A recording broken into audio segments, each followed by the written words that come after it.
YouTube channel एसडीवीएम entertainment की प्रस्तुति साधु और एक गरीब किसान की कहानी। किसी गांव में एक गरीब किसान अपने पत्नी के साथ एक झोपड़नुमा घर में अत्यंत गरीबताई के साथ अपना जीवन व्यतीत करता था। वे दोनों पति और पत्नी अपने भाग्य को कोसते रहते थे। पत्नी अपनी पति से कहती है, हमने भगवान को कुछ भी नहीं बिगाड़ा, फिर भी भगवान हमें इतना गरीब क्यों बनाया। किसान के पास कुल मिलाकर एक गाय और 2 बोरी अनाज था। एक दिन गांव में एक साधु आया जो गांव भर में भिक्षा मांगता हुआ उस गरीब किसान के घर पहुंचा। जैसे ही साधु ने किसान के घर में आवाज लगाई, पति पत्नी दोनों अपने भाग को कोसना शुरू कर दिया। आपको हम क्या दान दें महाराज, हमारा तो अपना ही जीवन भिखारियों जैसा गुजर रहा है। नहीं शरीर पर अच्छा सा कपड़ा है, नहीं घर में खाने के लिए अनाज है। भगवान हमारे साथ इतना अन्याय कर रहे हैं, जबकि हमने तो किसी का कुछ बिगाड़ा भी नहीं है। साधु को उनकी समस्या समझ में आ गया और कहा, देवी, भाग्य भगवान नहीं बनाता, हमारे कर्म ही भाग्य बनाते हैं। भगवान तो केवल कर्मों का फल दे रहा है। किसान की पत्नी ने फिर जवाब दिया, बाबा, हमने ऐसा कौन से पाप किए हैं जो ऐसी कठिनाई भरी जिंदगी जीना पड़ रहा है। हमने तो कभी कोई पाप किया ही नहीं, लेकिन फिर भी मेरे घर में एक गाय और 2 बोरी अनाज से ज़्यादा कुछ रहता ही नहीं है। साधु ने कहा, देवी, अगर तुम दोनों ज्यादा धन पाना चाहते हो तो मैं एक उपाय बताता हूँ।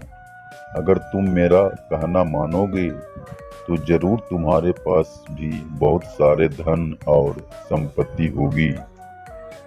दोनों पति पत्नी साधु के चरणों में बैठ गए। किसान ने कहा, बाबा, आप जैसा कहेंगे हम दोनों वैसा करने के लिए तैयार हैं। साधु ने कहा, पुत्र, जो तुम्हारे पास गाय और 2 बोरी अनाज है, इसे भी बाजार में जाकर बेच दो। साधु की बात सुनकर पति और पत्नी दोनों सहम गए और बोली, बाबा, अगर ये भी बेच दिया तो हमारे पास तो कुछ बचेगा ही नहीं, हम तो और कंगाल हो जाएंगे। साधु ने समझाया और कहा, देवी, मैं जैसा कह रहा हूँ वैसा करो।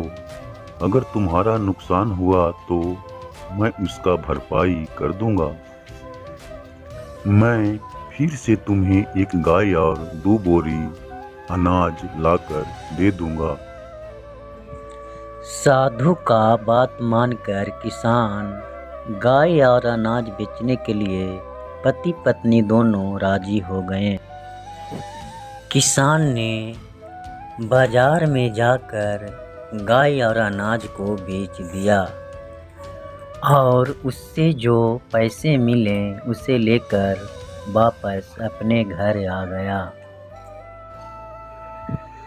साधु ने कहा, इस पैसे से उन गरीबों को भोजन कराओ जिसके पास खाने को कुछ भी नहीं है।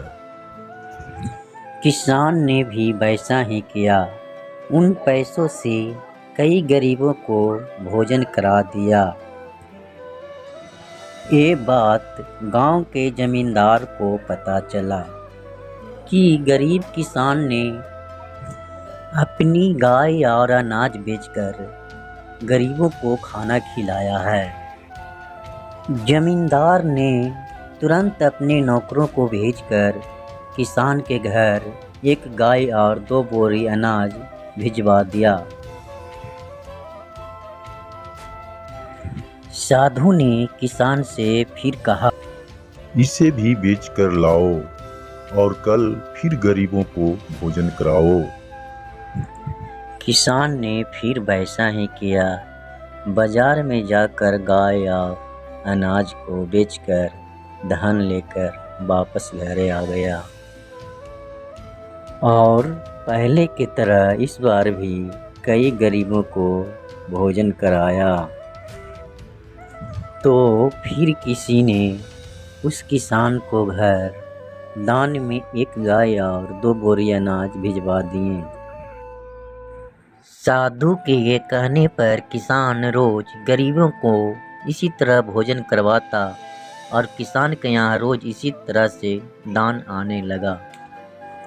लोग यह सोचकर उसकी मदद करने लगे कि एक किसान गरीब होकर भी भूखे को भोजन कराता है। धीरे धीरे उस किसान की चर्चाएं दूसरे गांव में भी फैल गईं। अरे भाई, सुना है कि पास के गांव में एक गरीब किसान रहता है जो गरीब होते हुए भी अपने गाय या अनाज को बेचकर गरीबों को भोजन कराता है। गांव के दूसरे व्यक्ति ने बोला, भाई, हम लोग को भी थोड़ा थोड़ा अनाज देकर किसान को मदद करना चाहिए ताकि वे गरीबों को भोजन कराते रहे। इस प्रकार धीरे धीरे दान आने की दायरा बढ़ते गया। इसी तरह से बहुत दिन गुजर गए। किसान देखते ही देखते गरीब से धनवान हो गया। वह अपनी पति से कहती है, ये सब साधु बाबा के कृपा से ही संभव हुआ है। किसान की पत्नी ने एक दिन साधु से पूछा, बाबा, अचानक मेरे भाग्य में इतना अनाज और धन कैसे आ गया? साधु ने उसे समझाया, तुम जिस धन से दूसरे को भोजन करा रहा है, ये उन्हीं के भाग्य का धन है जो भगवान तुझे दे रहा है। इस कहानी से हमें सीख मिलती है कि अपनी असफलताओं पर दुर्भाग्य और भाग्य को दोष नहीं देना चाहिए। अपने कर्म बदल कर देखो। संभव है कि हमारे कर्म ही ऐसे ना हो कि भाग्य उसमें साथ दे।